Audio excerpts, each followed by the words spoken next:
تعال اقول لك على اسهل طريقه هتقدر تعمل بيها بطاريه 12 فولت و2 امبير بكل سهوله من خلال البيتري دوت. ركز معايا في الفيديو وهقول لك على كل التفاصيل. طبعا في الفيديو دوت ولا هتحتاج لبناطه ولا هتحتاج لشريط اللي هو النيكل اللي بيتلزق، ولا هتحتاج تلحم في البطاريه نفسها لان في ناس كتير جدا ما بتعرفش تلحم. وانا برضو في فيديو هقول لك طريقه لحام البطاريات، يا اما عن طريق ان انت تبرد المكان نفسه، يا اما عن طريق ان انت تجيب مساعد لحام زي ده كده ويقدر يتلحم معاك بسهوله. بس الطريقه دي سهله ليه؟ لان هي بتلم لك البطاريات كلها في مكان واحد زي كده، وما بتشغلكش بالحام ولا اي حاجه. كل اللي انت هتلحمه هي البورده يا صديقي. ركز معايا في الفيديو هقول لك على كل التفاصيل. البورده ديت اللي هي ال 20 امبير، هنبتدي قبل ما نوصل الحجر يفضل ان احنا نثبت البورده ونلحمها وبعد كده نوصل البطاريات بتاعتنا عشان ما يحصلش اي قفله ولا اي حاجه. طبعا دي الطريقه السهله، في ناس طبعا بتوصل على طول وتشتغل اللي هي واثقه في اللي هي بتعمله. تمام، ده الجزء اللي هو الأحمر دوت اللي هو الموجب. هنبتدي نشوف الجزء اللي هو الموجب اللي هو مكتوب عليه 12 فولت، ونبتدي نثبت البوردة من ناحية الجزء اللي هو دوت. هنجيب حاجة زي دبل فيس كده. تمام، هنبتدي ناخد منه قطعة صغيرة عشان البوردة متتحركش بس أثناء ما احنا شغالين.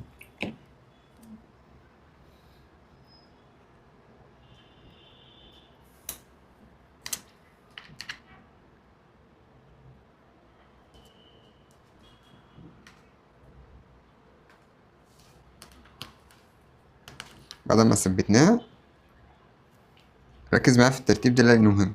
السلك الأسود اللي خارج دوت اللي هو السالب هيتعمل في الزيرو في اللي هو اللي الزيرو فولت نفسه. هنبتدي نقطع كده، والسلك الموجب هيتعمل في ال 12 فولت. هنبتدي نقطع كده.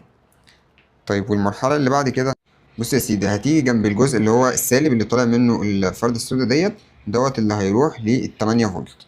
فهنبتدي نعلي السلك بتاعنا كده بالطريقة دي. نبتدي نجيب القصدير بتاعنا ونلزقه. ركز معايا في نفس الترتيب ده، وبص اللحام بالطريقة دي بس كده. وارفع ايدك على طول لان الجزء الملاستيك الركه دي لو زودت عليها بالكاويه ممكن تاخد النحاسه وتنزل تحت. هنبتدي نقيس كده لحد ما نوصل لل 8 فولت اللي هي مكتوبه على البورده، ونبتدي نقص من عندها بالطريقه دي كده. طيب والجزء اللي هو اللي جنب الموجب اللي هو بيروح لل 12 اللي احنا شرحناه ده هيوصل لل 4 فولت. فهنجيب مثلا سلك زي السلك ده كده ونبتدي نوصله بيه. كل ده احنا لسه مركبناش البطاريات بتاعتنا. زي ما اتفقنا ما نطولش على الجزء اللي هو النحاس علشان لما بنطول عليه ممكن يسيح نفسه.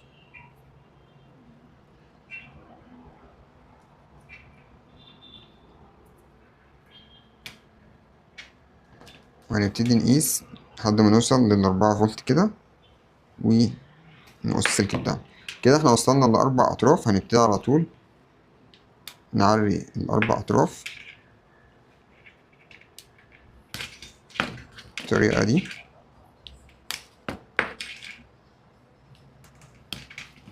كده.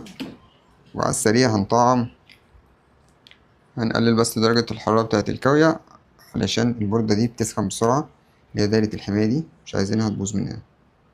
نبتدي ننزل بالقصدير كده بالطريقة دي سريعا على كل جزء، بس لمسة على طول.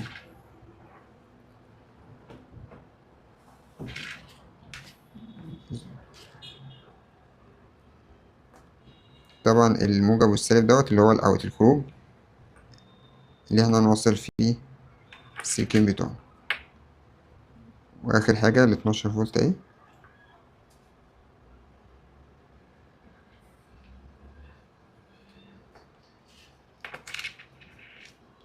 بس كده. طيب بالترتيب دوت اللي هو الزيرو في ديت نبتدي بيها. طب ليه بالترتيب؟ لأن لو البطارية واصلة وعملنا أي حاجة في أي حاجة ممكن اللي يحصل الأمبير يكون عالي يعمل زي شورت أو يعمل زي قفلة في البطارية. بعد كده الخطوة اللي بعديها اللي هي ال4 فولت.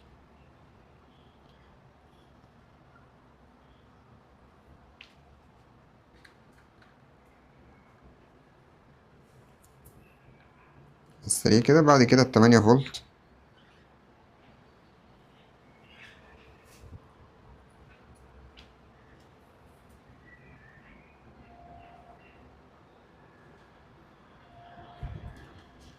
فولت، اللي هي قلنا اللي خارجة جنب السالب اللي هو السلك الأسود، هو الأخضر ده. وطبعا الموجب اللي هو الأحمر هيوصل في ال12 فولت. طبعا في ناس بتقول لي انت كنت هتغلط دلوقتي، بس عشان كده مش موصل البطاريات. طب المرحلة الأخيرة اللي هي البطاريات بتاعتنا، طبعا الجزء ده اللي هو السالب والجزء ده اللي هو الموجب. فالسالب اللي هيروح للسوستة بالطريقة دي كده، ده كده شبه عملنا 3/4 المهمة. آخر جزء مثلا احنا هنوصله على الدي في ار أو الريسيفر، فبنجيب سوكتين، سوكت اللي هو بيخرج اللي هو بيركب في الريسيفر أو الدي في ار، والسوكت التاني اللي احنا بنشحن منه البطارية بتاعتنا.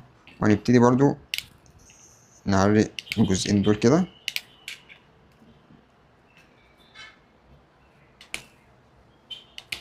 بالطريقة دي على السريع كده. هنبتدي نلحم الجزئين في بعض. الخطوة دي مهمة جدا، لأن السلكين دولت لا قدر الله لو حاجة فيهم فصلت فكده البطارية طبعا مش هتشتغل معاك. فلازم نركز في طريقة اللف اللي احنا بنلفها ديت، وبعد كده هنأكد عليه بالأسدين عشان ما يفكش بعد ما احنا استخدمناه. فاحنا دلوقتي ده الأسديد بتاعنا. طبعا احنا عملنا بزيادة عشان نعرف نلفه، وبعد كده هنقص الزيادات دي كلها.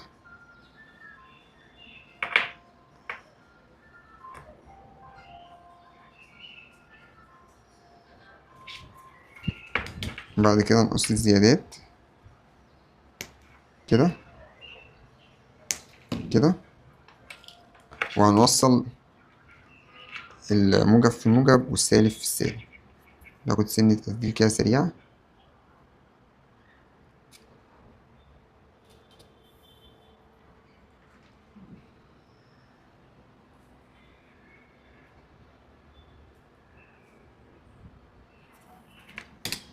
طيب تعالى نقيس بالافوميتر نشوف الكلام على ايه. بس هنقيس هنا الأول، هو طلعت لنا 11 واحد كده زي الفل. بعد ما تشحن هتطلع لنا 12 بالظبط. بص هنيجي نقيس طبعا عشان نتأكد من السوكتات بتاعتنا، علشان السوكت ده هو اللي هيركب في الجهاز بتاعنا. هي طلعت لنا الفولت، يبقى احنا كده شغلنا تمام. آخر خطوة هنعملها اللي هي التقفيل، دي مهمة جدا جدا جدا، الناس بتستهتر بيها. ده الجزء دوت بنبتدي نركبه على دايرة الحماية بتاعتنا، علشان كده هي كلها بقت كهرباء. فأي لمسة فيها بصبعنا، أي شريط لحام يكون مش كويس يسيح عليها، هيسبب مشكلة جامدة جدا. فكده لو عملنا اللي لو حتى عملنا بالكاوية بتاعتنا مش هيحصل أي مشكلة. طبعا هنلزق نفس اللزقة ديت في الجزء دوت وفي الجزء دوت اللي هو الأجزاء اللي فيها سلوك. وبعد كده هنبتدي نشرك الخلايا نفسها، سواء اللي هو الشريط اللحام اللي هو ضد اللي هو بيسيح أو كده، أو بنعمله بالشرينك الأزرق بتاعنا. وبكده احنا عملنا البطارية بتاعتنا بكل سهولة. لو عندك أي استفسار اكتب لي في الكومنتات.